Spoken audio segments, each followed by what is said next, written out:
Welcome to the Tipping Point Show. I'm Jimmy Evans. I welcome you to this very special program because this is Christmas week.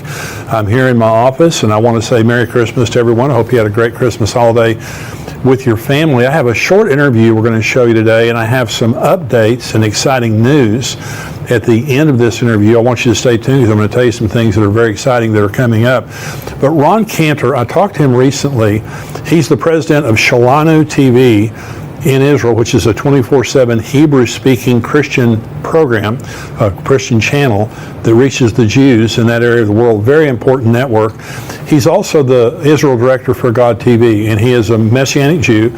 He's lived in Israel for 20 years, and he has a very interesting perspective on the things that are happening in Israel right now. And we're going to go to this interview with him, and just remember, stay tuned. I've got some exciting news for you, and I want to talk to you about some things after this interview.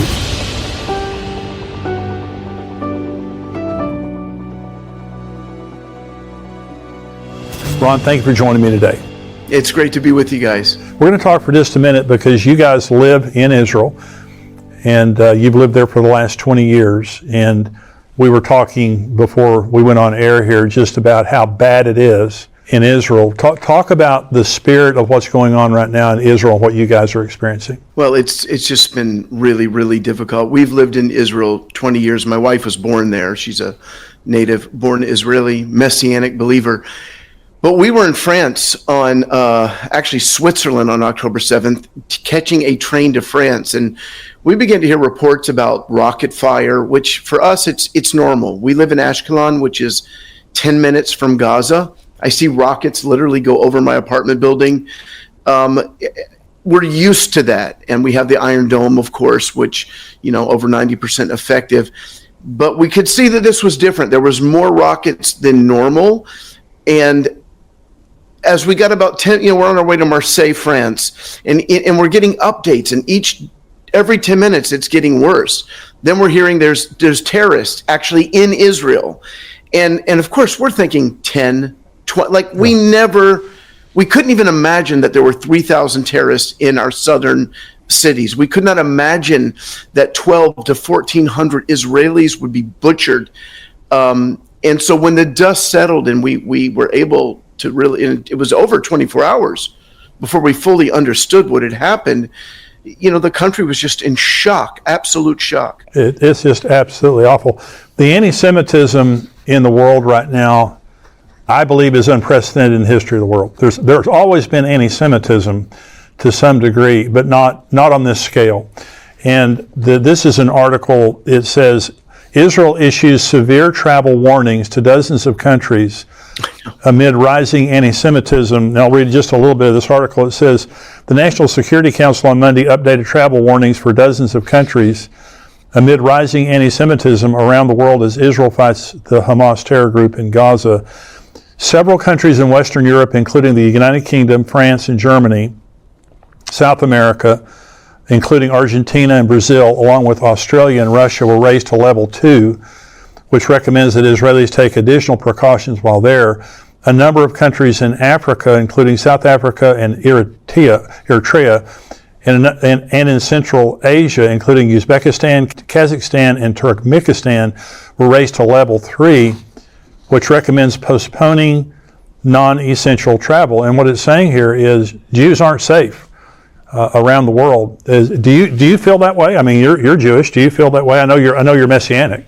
I feel safer in Israel than I do. I'm in the States right now. I feel safer in Israel. I was nervous about leaving Israel because of what I'm reading around the world. We were on our way to England about 2 weeks ago. I was going to be speaking at a rally of believers for Israel. And as I'm leaving Israel, I'm reading the reports about in London that Jewish people are being attacked on the streets. I don't typically wear a kippah, Jewish head covering. But I determined I would. I was so angry. So I get on the airplane and I'm wearing my shirt that says "Free the hostages, bring them home now," and I'm wearing a kippah. And I landed in England and I went, I kept it on and I went to the hotel. When I went into the hotel, the people that worked at the hotel, out of concern for me, they were saying, take that off. You don't want to wear that in London. Wow. They were nervous for me. Of course, I didn't listen to them because I'm just a little bit angry at that point. but that night, my wife and I, we went to be with other Jewish people, not believers, a traditional Jewish synagogue, and they had a meal afterwards. They invited us to stay, and they one of them, who was originally from Israel, who said, "Pachad nafal aleinu," fear has fallen upon us, the Jews of London.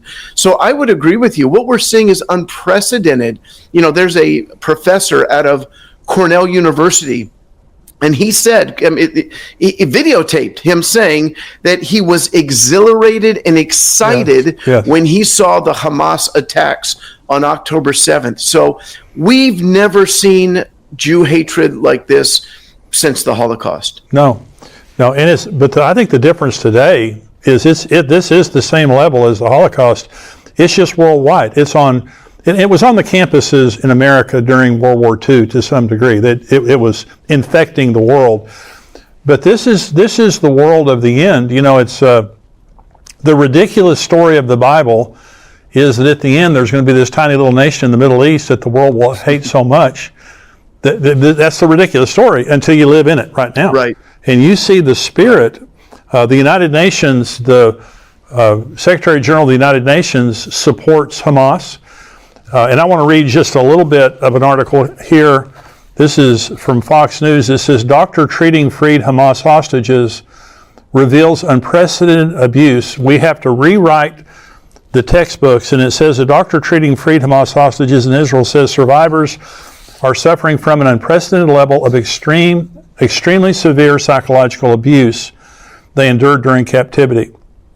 She says, "I can tell you that on behalf of all the medical and psychological teams treating those who returned, the mental states we encountered have no precedent in medical literature. We feel that we have to rewrite the textbooks of post-trauma." Dr. Renana Eitan.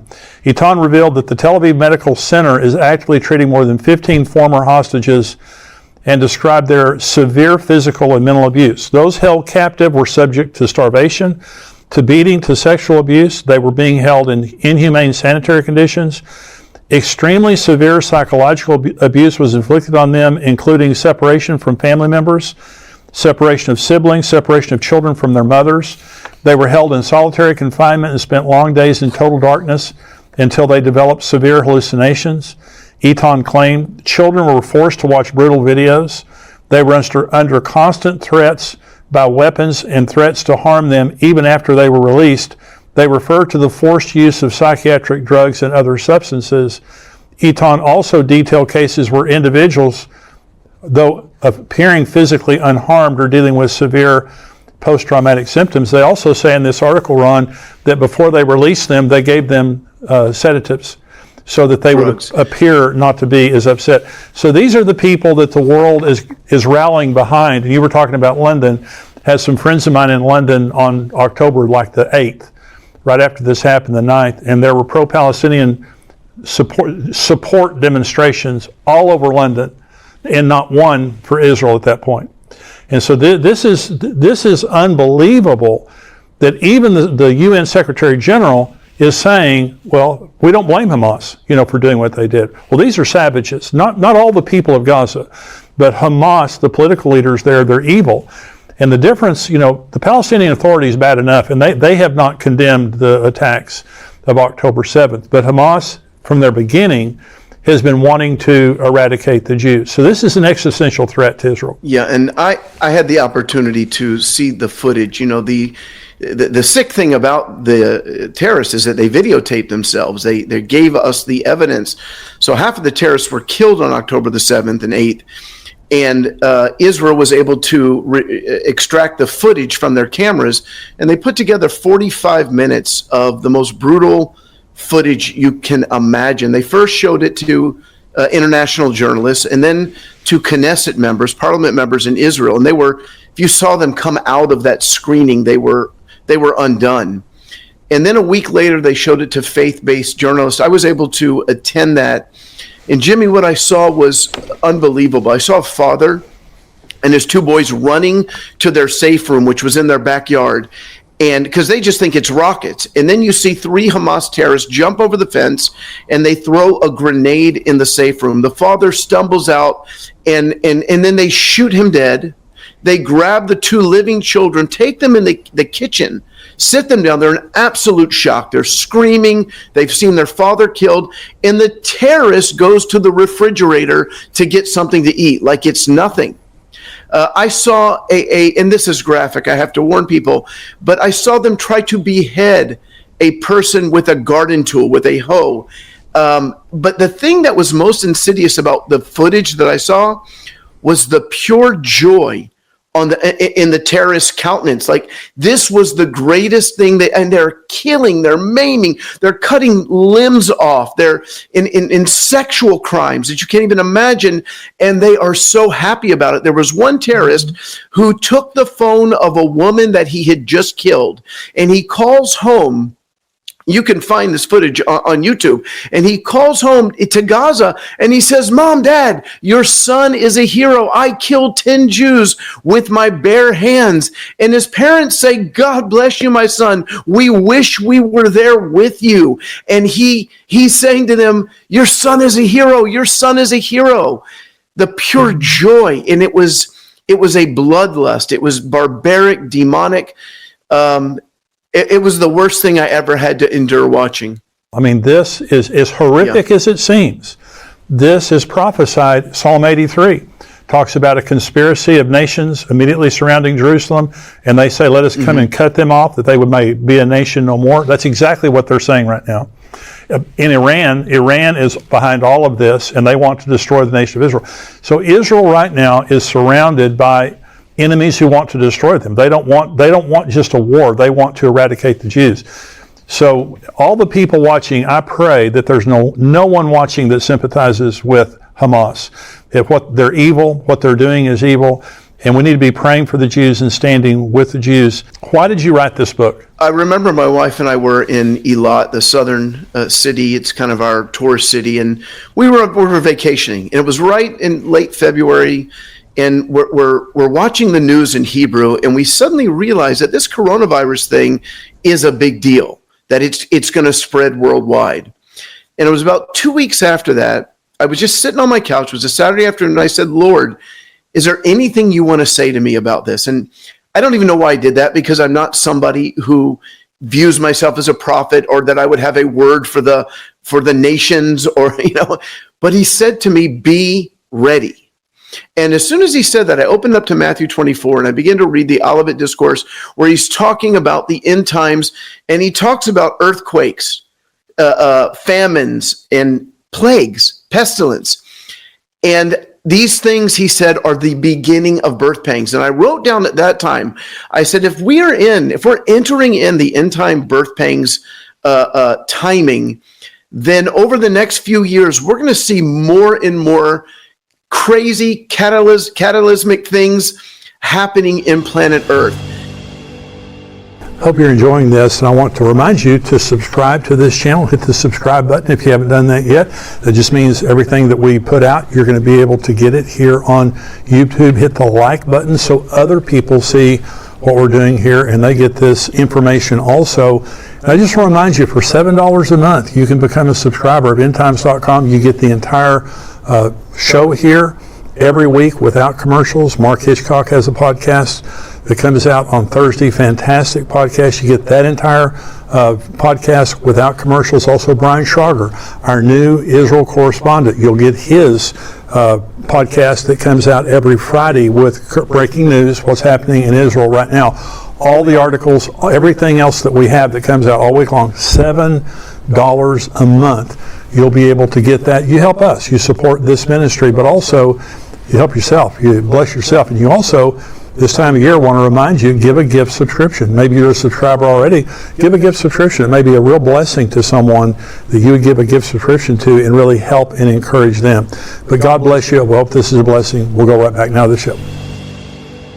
And Jimmy, if you just look back at the past 3 years, so many crazy things, from earthquakes in Turkey and Morocco, the explosion of the port in Beirut, the war in Ukraine, in Russia, of course, the October 7th attack, the 2020 election in America was unprecedented. No matter what you think about it, everything that took place was not normal. It's things that we've never seen before.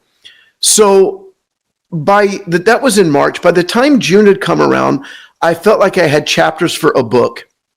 And in July, I took 3 days and I wrote Birth Pangs. And it really is a book meant to equip people for the end times so they don't panic, so they don't give into fear, so they trust the Lord.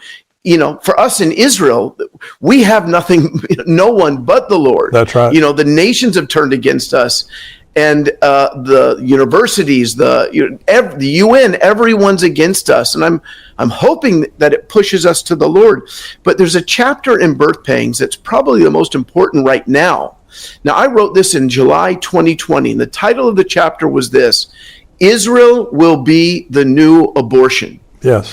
And what I meant by that is that as polarizing as abortion has been since 1973, you're either pro-life or you're pro-choice. There's not much middle ground. And I said that the days are going to come when not just believers, when the world is going to have to take a stand either for Israel or against Israel.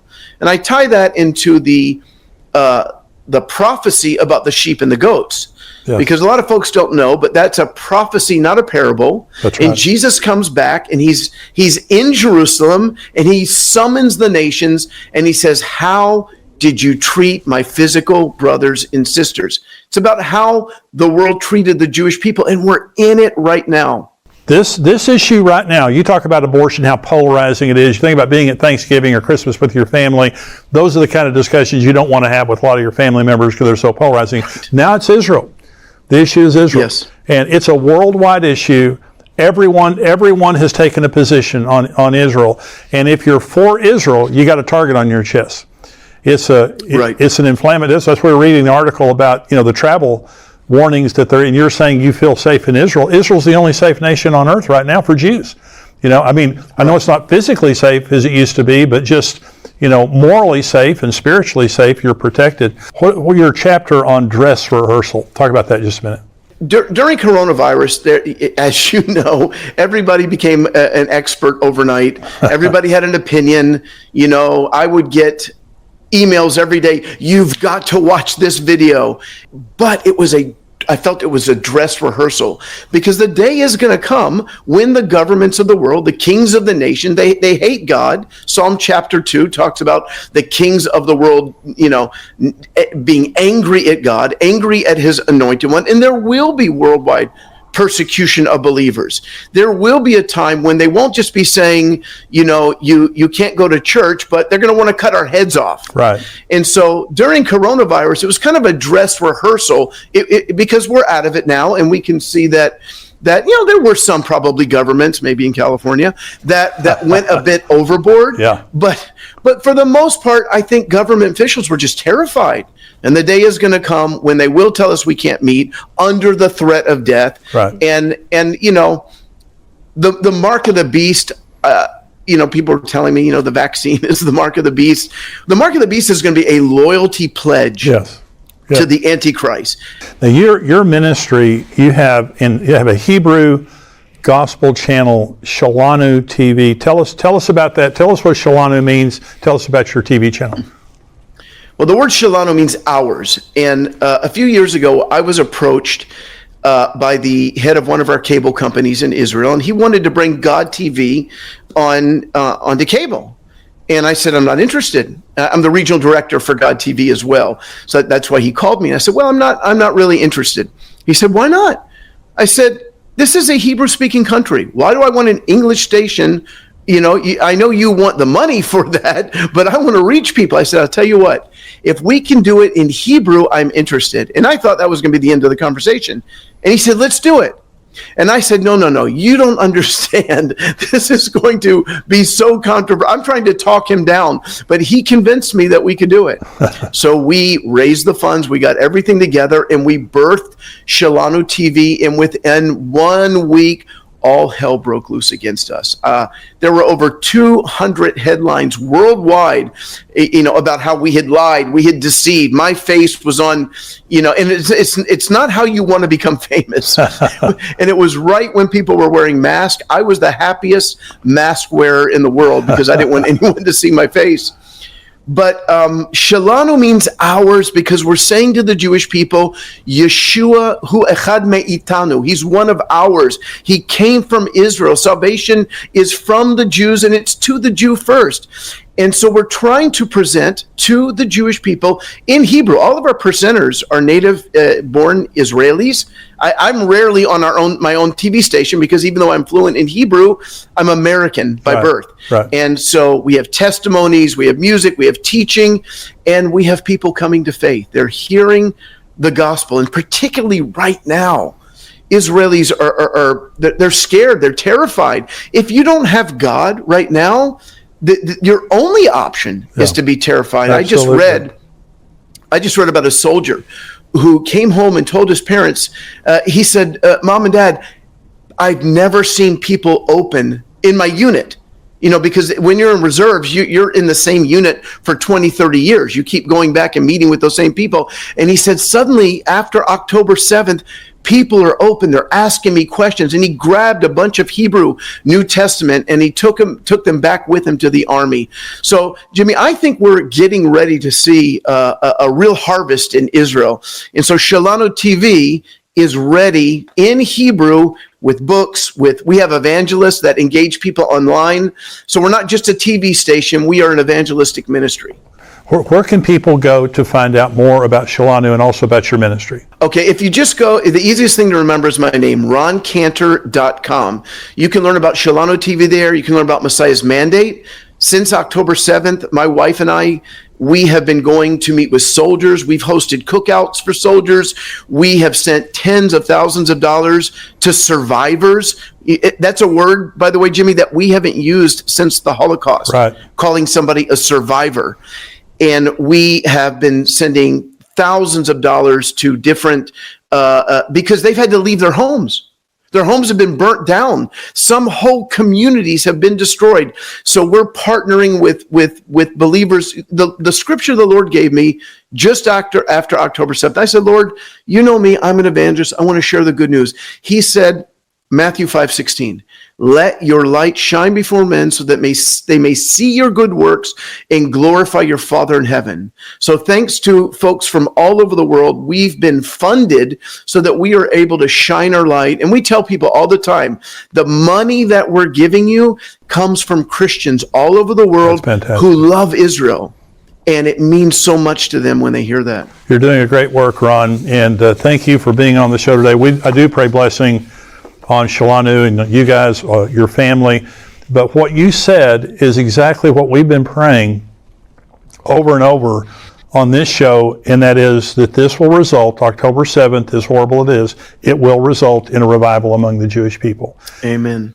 Amen. And Ron, God bless you. Thank you for being here. Thank you so much. And thank you guys for watching today. We'll see you here next time on Tipping Point. Well, I hope you enjoyed that interview from Ron. It's kind of painful to watch, and certainly it's painful to hear a lot of what he's talking about related to the people in Israel, but it's the truth of what's happening, and we need to continually pray for Israel. But one of the great things that Ron is saying is that a lot of people are getting saved. God is using this as an opportunity to open a lot of people's hearts to the Lord, so that's an exciting thing. But what a great ministry that Ron has in Shalanu TV over there in Israel right now. I want to give you some updates, some exciting news about things that are happening, things that are going to be happening here at endtimes.com. And we so appreciate all of you that support us, all of our subscribers, all of our supporters. And we want to continue to improve our site and our services to bless you, to meet your needs, to give you what you're looking for. And so what you're going to be seeing is kind of a new lineup starting next week. We're going to have Good Word on Sunday. And then on Monday, I'll be doing an update, a news update, just kind of an impromptu news update from my home, talking about some things that are happening in the news and things that interest me and things I think are important. And then we have Mark Hitchcock, we have Brian Schrager, we have all the different people, and we're going to be shifting that around a little bit. And I think you're going to like it. Also, I'll be doing some live Q&A for subscribers on Friday. We have the written questions that we answer on Fridays, but I'll be doing some of that live now. So I'll be doing live questions some on Fridays and so on and so forth. So we're shifting things around. You'll need to see a new set. We're changing the set of Tipping Point. We believe it'll be a better set for you. We also have a studio audience. I know a lot of you have been wanting to come and be a part of our studio audience. We haven't had a studio audience before, but we're going to start. That's going to be happening very soon. We're going to give you the details as soon as we get everything ready. We've got some things we've got to get ready for that, but we would love to have you. We're here in Southlake, Texas, but if you're here in Southlake or the DFW Metroplex, or you're wanting to come and visit or whatever, we would love to have you be part of our studio audience.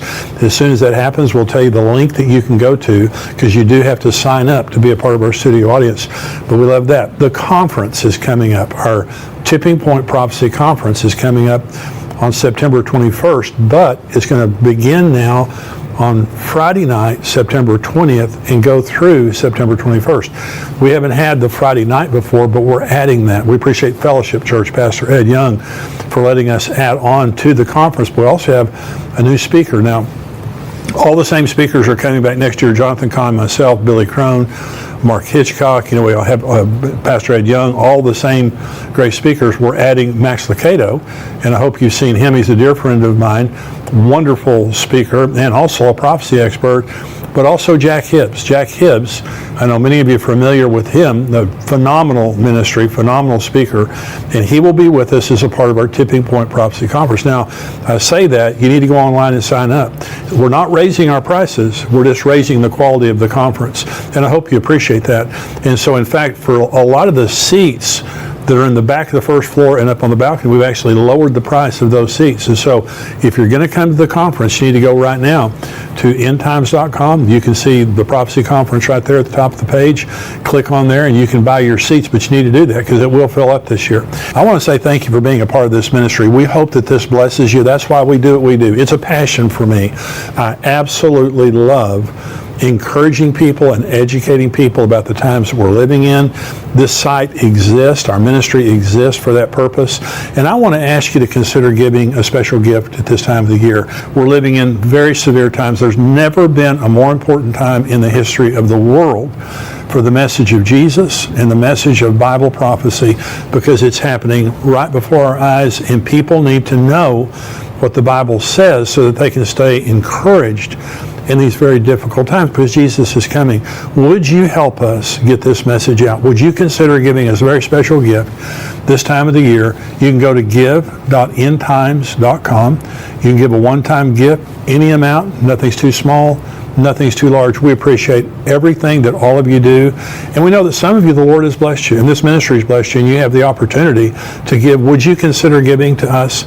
Because everything that you give helps us to expand this ministry and to reach more people with the gospel and with this message of Bible prophecy that so many people need, that are so anxious.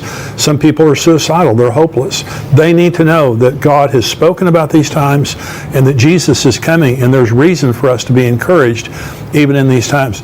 Go to give.endtimes.com. You can give a one-time gift. You can also give a recurring gift. Make your gift come back every month. We love that. It's such an encouragement to us here. Thank you. Please consider helping us, if you would, at this time of the year. It is such a blessing to us. Again, thank you for being a part of this ministry. Thank you for joining us today, and I'll see you next time. We'll be making some changes in the future. Can't wait for you to see them. God bless you.